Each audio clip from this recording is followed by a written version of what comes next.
Magandang araw mga boss, mga ka-DIY, mga ka-driver, mga ka-buddy. Nasubukan nyo na ba itong problema sa ating unit? Pag on ang susi, walang umiilaw sa dashboard kahit isa. Ayan, wala talaga. So na-check ko na to. Ang problema nito yung nagloko yung battery relay. Mayroon namang supply yung battery.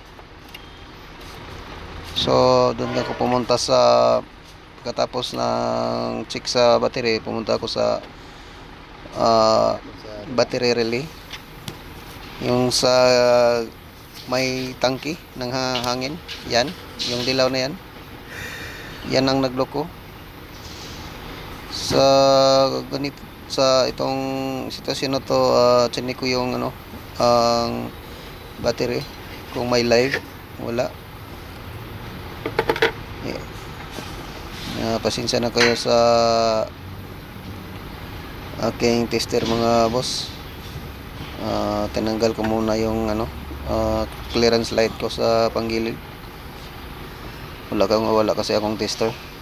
Nandito kasi tayo sa kalagitnaan ng highway mga boss. Kaya yan lang ating ginawang tester. Mayroon namang makikita naman natin mga boss na mayroon naman siyang live. Yan. So, may kuryente naman. Diyan lang siya talaga nagloko sa yung battery relay. Yung dalawang bolt na yan. Isi-sort ko yan para makikita nyo mag-spark. Subukan natin. Gumagana na yan dun sa sa dashboard. Ayan. Ganyan, yan lang gagawin nyo pag walang ilaw doon sa dashboard yung skin. Tapos dito na ako mag start ng sa engine, sa battery relay, Starter relay. Ano tawag nito? Sa starter relay. Ayan. I-direct ko yan. Ayan. Ayan.